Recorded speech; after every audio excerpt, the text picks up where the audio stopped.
Hello, and welcome to today's Daily Deer. This is Daily Deer episode number 9. We're going to start off with our quote of the day, which is by Theodore Roosevelt.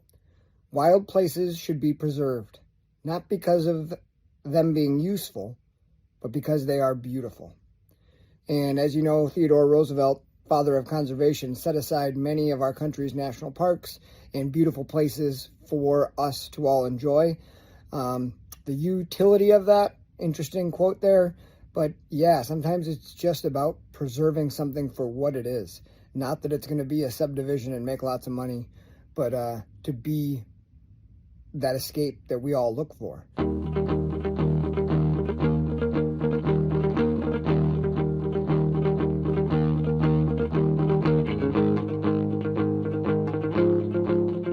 And that quote kind of relates into today's Daily Deer topic, which has to do with the sacred ground of deer bedding. Where a deer spends the majority of its time and lives is obviously a sacred space. They've chosen it for a reason, for security, for comfort, and comfortability for a deer is not how squishy or memory foam their padding is, but how that sacred space affords them the opportunity to continue living and surviving in a place filled with predators. Humans being one of the more serious predators the deer are dealing with. So what I did today is I went out for a scout this morning to a new area and ended up finding some buck bedding locations and plenty of sign in there. So I took some videos. So for today's Daily Deer, I'm going to take you along with me on the scout as we find 2 different buck beds, and I talk a little bit about what I've learned from the Great Dan Infalt and the Hunting Beast group. And kind of just show you. So if you're not familiar with that, this will be a little bit of a learning moment. If you've already heard about secondary or satellite buck bedding and primary buck bedding, this is just a nice visual example of that in some alder and marsh settings. So we'll play the clip for you here, and hopefully you can learn something. Enjoy, and thanks for watching. I'm not far at all from where I just ended my last pick, but I found a couple rubs coming in from these big trees, hitting this little patch of marsh grass. There was a nice trail, there's a couple rubs, and I just came across what I would consider here is a satellite buck bedding spot or a secondary bedding spot. Obviously this looks like it's bedded in early season.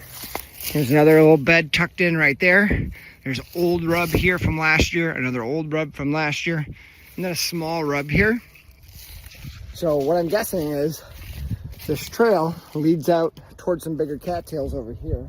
I'm guessing this is just maybe where a smaller buck, the less dominant buck, might bed in here. It's still got good cover. It's still tucked in pretty far from any intrusion. Anybody who might be coming in here, I highly doubt they're coming in here early season.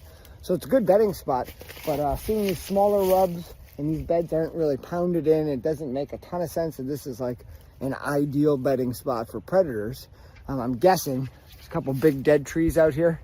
I'm going to make my way out that way and see if there's a more dominant or more secluded bed out here. But just thought I'd flip it on. I got another patch of alders here. I can already see some rubs in there. So the sign is picking up at what I consider to be a satellite or a secondary buck bed. Dan Infalt talked a lot about satellite buck beds, meaning you've got your number one best location for safety, mature buck or the biggest buck of the group typically takes that, and then the satellite deer bed around it, and they almost act like a little alarm system. So if something's coming in from whatever direction, those younger deer, smaller deer, will tend to pick those up and bust past the big one, letting them know. I didn't find this before. I just did a big walk. I walked that entire section over there where that little waterway was, found lots of good sign. And I just came back and I found what I would consider the primary buck bed, which is right over here. I'll show you guys.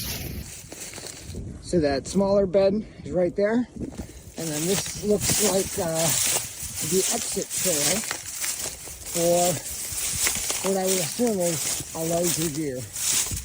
The bed's back here. So you can see that trail coming through these cattails, a couple little rubs. On the exit trail, you can see they're on this side, meaning he's exiting out this way. And then really nice spot right here big old dead maple. Right here. This deer's got a big bed. It's dry ground. It's got cover on all sides. And from this elevated position, this deer can see all these little openings, especially out this way. Really good view. There's a cattails back there. So this is what I would consider the kingpin bed. It's big. They can bed here on any wind direction because he's got cover on both sides and a good visual because he's raised up about 2 feet higher than the marsh. So found one of the big beds. I'm gonna keep doing some looking. Might go out in those cattails, see what else I can find.